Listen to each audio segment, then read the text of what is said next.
Hello दोस्तों, नमस्कार। SM किसी चैनल में मैं आप सभी लोगों का दिल से बहुत बहुत स्वागत करता हूं। दोस्तों, इस वीडियो को स्टार्ट करने से पहले आज के दिन के जितने भी वीडियोज़ हैं सभी वीडियो के लिंक आपको नीचे डिस्क्रिप्शन में मिलेंगे।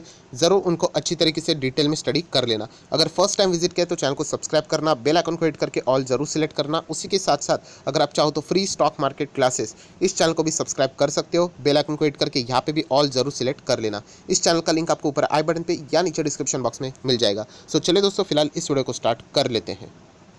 दोस्तों, अभी हम लोग आ चुके हैं बिल्कुल हमारे नॉर्मल स्क्रीन के ऊपर। दोस्तों, इस चैनल की अगर मैं एक बात करूं यहाँ पे, तो आप सभी लोगों को पता है कि मतलब स्टॉक मार्केट में अपॉर्चुनिटीज़ तो मिलते रहते हैं कि यहाँ पे आपको फ़ायदा हो सकता है, स्टॉक में अच्छा खासा रिटर्न मिल सकता है। एंड उसी के साथ साथ स्टॉक मार्केट में कुछ अलर्ट वाले साइन भी होते हैं। मतलब वहाँ पे अगर आप पैसा लगाते हो तो आपका पैसा फंस सकता है एंड वो स्टॉक नीचे भी जा सकता है। इस चैनल की अगर मैं बात करूँ तो आपको पता है कि मैं ऐसे बहुत सारे अलर्ट आपको प्रोवाइड करता हूँ, राइट। तो उसके बाद एज यूजल फाइनल डिसीजन मैं आप ही के ऊपर छोड़ता हूँ, क्योंकि हर किसी का अपना अपना पैसा है तो डिसीजन भी खुद का ही होना चाहिए। यहाँ पे 2 से 3 स्टॉक्स ऐसे हैं दोस्तों, मुझे ऐसा लगता है जहाँ पे आप लोगों ने अलर्ट रहना चाहिए। इन स्टॉक्स में निवेश करने से पहले जो मैं डेटा आपके सामने रख रहा हूँ उसको एक बार ज़्यादा डिटेल में रिव्यू करना। उसके बाद आपको जो सही फैसला लगता है आप लोग यहाँ पे ले सकते हो। चलिए एक एक स्टॉक के बारे में हम लोग डिटेल में यहाँ पे जान लेते हैं। एंड 2 स्टॉक्स तो ऐसे हैं दोस्तों जो कि कल के दिन के ही हिसाब से बहुत ही ज़्यादा इंपॉर्टेंट है, जहाँ पे आप लोगों ने अलर्ट रहना चाहिए।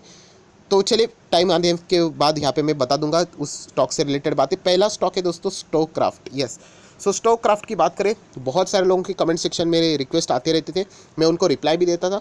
तो सर ये स्टॉक कैसा है? देखिए, स्टॉक देखा गया तो सबसे बड़ा प्रॉब्लम क्या है स्टॉक से, सबसे पहले आज के दिन की बात करते हैं। देखिए 15% गिर गया। ये गिरा क्यों है? तो दोस्तों इसके पीछे का रीज़न है कंपनी के जो क्वार्टरली रिजल्ट आए हैं दोस्तों, खराब नहीं, कुछ ज़्यादा ही खराब आए हैं। यस, एंड मतलब कंपनी, ये जो हम लोग बोलते हैं ना कि महंगाई इतनी ज़्यादा हो चुकी है कि कंपनी का जितना भी इनकम, अगर हम लोग बात करें सेल्स की, अगर हम लोग बात करें, वो इतना कम हो चुका है। आपको पता है कि अगर मैंने कल के दिन भी एक वीडियो बनाया था कि अगर आपको मार्जिन्स मेंटेन करने हैं तो आपके कंपनी के दाम बढ़ाने पड़ते हैं, राइट। प्राइस बढ़ाना पड़ता है तो जाके आप क्या कर सकते हो, मार्जिन्स को मेंटेन कर सकते हो। अगर आप वो नहीं करोगे तो आपकी कंपनी के सेल्स तो होंगे बट अल्टीमेटली आप घाटे में चले जाओगे, क्योंकि आपका एक्सपेंस बढ़ जाता है। दोस्तों ऐसा ही कुछ इसी कंपनी के साथ हम लोग को देखने को यहाँ पे मिल रहा है। फिलहाल तो कंपनी के सेल्स इतने ज़्यादा डाउन हो चुके हैं, आप लोग यहाँ पे कह सकते हो बहुत ही ज़्यादा दिक्कत में कंपनी देखने को मिल रही है। एंड एक्सपेंस भी देख सकते हो, सेल्स जितना होता है उतना खर्चा, उसके हिसाब से जो ऑपरेटिंग प्रॉफिट है लगभग इसके पहले 40, 25, 20, 40 ऐसा आता था, वो अभी हम लोग को सीधा 19 तक आते हुए देखने को मिला है। कंपनी के बिजनेस की अगर हम लोग बात करें, यहाँ पे बहुत ही बुरी तरीके से पिटाई होती हुई देखने को यहाँ पे मिली है।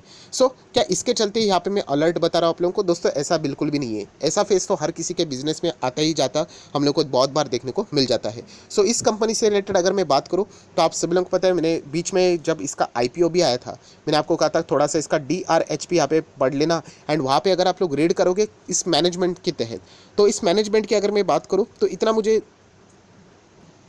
कुछ खास परफॉर्मेंस यहाँ पे नहीं लगता है दोस्तों। मैं इसके पहले भी आपको जैसे मैंने बताया था कि आप चाहो तो मेरा इसका IPO वाला वीडियो भी देख लेना। वहाँ पे भी मैंने आपको एक बात कही थी कि DRHP अगर आप रीड करोगे वहाँ पे शायद से पेज नंबर 20 पॉइंट नंबर 5 अगर आप लोग रीड करोगे तो वहाँ पे हम लोगों ने कुछ डेटा देखा था कि कंपनी के ऊपर, कंपनी के मैनेजमेंट के ऊपर बहुत सारे केसेस देखने को मिले थे, क्रिमिनल केसेस भी है, उसी के साथ साथ टैक्सेस से रिलेटेड भी बहुत सारे केसेस देखने को मिले थे।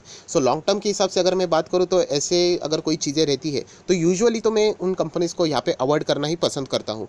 ये पॉइंट आप लोगों ने यहाँ पे समझना है।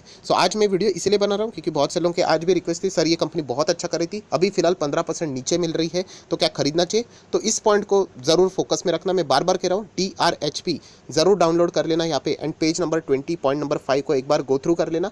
एंड उसके बाद आपको जो सही लगता है डिसीजन आप लोग यहाँ पे ले सकते हो। फिलहाल तो मैं अवॉइड करना पसंद करूंगा, इसके बहुत सारे ऑल्टरनेटिव्स आपको मिल जाएंगे। मतलब किचन से रिलेटेड ही अगर आपको जाना है तो TT के प्रेस्टीज है, हैवल्स जैसी कंपनीज है, राइट, हॉकिंग्स जैसी कंपनीज है जो कि आप लोगों को यहाँ पे अवेलेबल हो जाएंगे।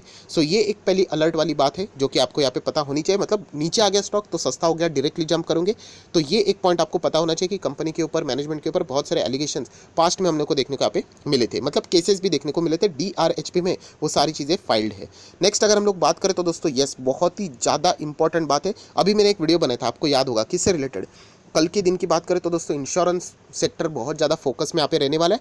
एंड उसी के तहत दोस्तों आपको मैं एक अलर्ट भी देना चाहूँगा।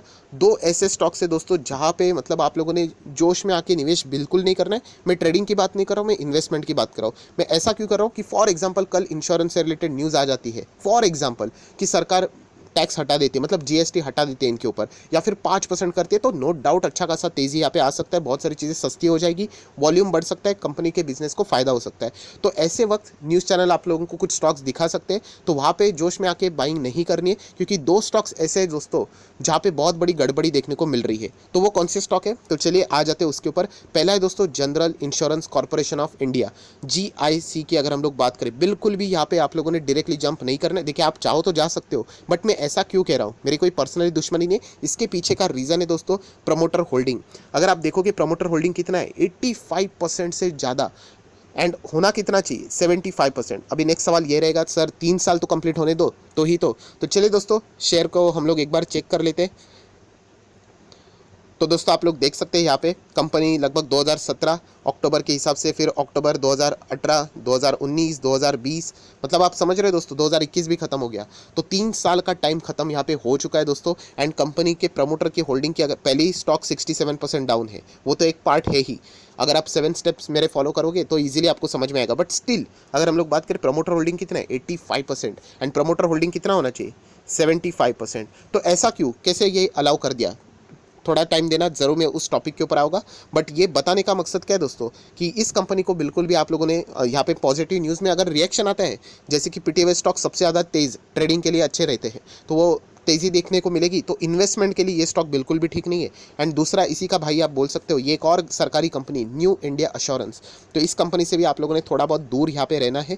सो इसके पीछे का भी रीज़न क्या है, सेम वही चीज़ है। अगर आप इसका भी मैक्सिमम चार्ट पैटर्न देखोगे यहाँ पे, तो 2017 से ये भी शुरू हुए, एंड लगभग 3 साल से ज़्यादा समय यहाँ पे हो चुका है। एंड यहाँ पे भी प्रमोटर होल्डिंग कितना है, 85% से ज़्यादा। सो बताने का मकसद क्या है दोस्तों, यहाँ पे आप लोग आर्टिकल भी यहाँ पे पढ़ सकते हो, कि मैंने आप लोगों को यहाँ पे बीच में इससे रिलेटेड भी वार्निंग दी थी, कि जो अभी की फिलहाल की जो सरकार है, नरेंद्र मोदी सरकार या फिर प्रेजेंट गवर्नमेंट आप लोग यहाँ पे बोल सकते हो, सबसे ज़्यादा इन 2 कंपनीज से बहुत ही ज़्यादा परेशान हो चुके हैं। उनका second round of equity stake का डायल्यूशन है, वो बहुत ही ज़्यादा मतलब हो ही नहीं रहा है। एंड इसके पीछे दोस्तों एक पहला तो रीज़न है, आप देख सकते हैं ड्यू टू द पेंडेमिक। मतलब एग्जैक्टली कहानी क्या है, तो आप सभी लोगों को यहाँ पे पता है, जैसे कि मैंने आप लोगों को बताया था कि अगर आप मार्केट में अपनी कंपनी उतारते हो तो 25% मिनिमम आप लोगों को क्या करना पड़ता है, 3 साल के अंदर अंदर ये सारी चीज़ें मेंटेन करनी पड़ती है यहाँ पे, कि 25% पब्लिक के लिए एंड 75% मैक्सिमम प्रमोटर के लिए। बट इस रूल को अभी तक इन्होंने फुलफिल यहाँ पे नहीं किया है। और दोस्तों इसके चलते अगर हम लोग बात करें, इन कंपनी के ऊपर हेवी पेनल्टी भी लगने वाला था, बट फिलहाल वो नहीं लगा है, वो फिलहाल पेनल्टी वेव हो चुका है। क्यों, क्योंकि इन कंपनीज ने रीज़न बता दिया, देखिए पेंडेमिक यहाँ पे था इसके चलते, वरना हम लोग करने वाले थे। तो चले दोस्तों, मार्केट रेगुलेटर सेबी ने उनको यहाँ पे टाइम दिया है कि आप लोग यहाँ पे थोड़ा सा टाइम यहाँ पे ले सकते हो, एंड उसके बाद आप लोग यहाँ पे क्या कर सकते हो, इन चीज़ों में आप लोगों का जो कंप्लायंस होना चाहिए 75% तक, मतलब अभी फिलहाल 85 है, मतलब और उनको 10% डाइल्यूट यहाँ पे करना पड़ने वाला है, इन दोनों कंपनीज की बात करें। पर दोस्तों प्रॉब्लम क्या हुआ है, कि यहाँ पे अगर हम लोग यहाँ पे बात करें, इस दोनों कंपनी को सरकार बेचना तो चाहती है, बट प्रॉपरली वैल्यूएशन ही यहाँ पे नहीं मिल रहा है। मतलब जो बायर हम लोग यहाँ पे बोलते हैं ना, वो प्रॉपरली यहाँ पे सामने आ ही नहीं रहे इस कंपनी के वैल्यूएशन को देख के। एंड सरकार इस तरीके से इस चंगुल में यहाँ पे फंस चुकी है कि 10% का हिस्सा इनको यहाँ पे बेचना है, तो वो कैसे इसको टैकल करेगी, क्योंकि ऑलरेडी टाइम यहाँ पे जा चुका है, पेंडेमिक भी अभी हम लोग को मतलब देखा गया तो 2022 स्टार्ट यहाँ पे हो चुका है। तो सेबी इनके ऊपर कभी भी हेवी पेनल्टी, हेवी एक्शन कभी भी यहाँ पे ले सकती है। और दोस्तों ये सबसे बड़ा चैलेंज सरकार के लिए यहाँ पे बन चुका है। वैसे भी ये कंपनी लगातार ही नीचे जा रही है, एक कंपनी 60% से ज़्यादा टूटी है, दूसरी 50% से ज़्यादा टूटी है। तो ऐसे कंपनी को कौन खरीदने के लिए यहाँ पे सामने आएगा, एंड वैल्यूएशन के हिसाब से नो डाउट अगर कोई यहाँ पे सामने आएगा, वो और भी सस्ता वैल्यूएशन, मतलब और भी सस्ते दाम में खरीदने की कोशिश यहाँ पे करेगा। एंड अगर उस प्राइस पे, अगर फॉर एग्जाम्पल जैसे कि अगर हम लोग यही कंपनी पकड़ लेते हैं न्यू इंडिया, तो यहाँ पे आप देख सकते हैं 58% डाउन है शुरुआत से। एंड यहाँ पे कोई भी बायर आएगा तो इस सिचुएशन का ज़रूर फ़ायदा उठाने जाएगा कि सरकार प्रेशर में भी है, प्राइस तो लगभग 60% तक गिरी हुई है।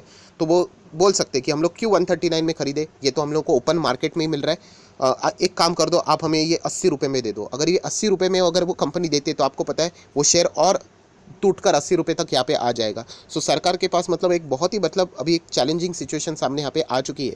तो इसीलिए मेरा बताने का मकसद समझिए कि न्यू इंडिया एश्योरेंस एंड उसी के साथ साथ ये जीआईसी कल के दिन के हिसाब से, फॉर एग्जांपल इंश्योरेंस सेक्टर के लिए अगर कोई पॉजिटिव न्यूज़ आ जाती है फॉर एग्जांपल, तो इन 2 स्टॉक्स को बिल्कुल भी एज ए इन्वेस्टमेंट कंसिडर नहीं करना है, चाहे इसमें कितनी भी तेज़ी हो जाए, 5%, 10%, 15, 20, वॉटेवर, राइट। बताने का मकसद समझिए कि यहाँ पे सरकार फंसी हुई है एंड वो बायर्स यहाँ पे ढूंढने की कोशिश कर रही है। तो इसीलिए आप यहाँ पे बाहर जाके मत बन लेना, वरना आपकी बैंड यहाँ पे बच सकती है। सो ये 2 से 3 स्टॉक्स थे जो कि मैं अलर्ट करवाना चाह रहा था, एंड न्यूज़ आने से पहले ही मैंने आप लोगों के सारी चीज़ें अलर्ट करके यहाँ पे रखी हुई है। सो एज यूजुअल अब ये फाइनल डिसीजन तो आप ही करेगा, आप चाहो तो फिर आगे बढ़ सकते हो या फिर इग्नोर भी कर सकते हो। सो वीडियो अच्छा लगे तो जरूर लाइक एंड शेयर भी कर देना। So that's it, thank you very much. So we will be meeting our next video, तब तक के लिए बाय बाय।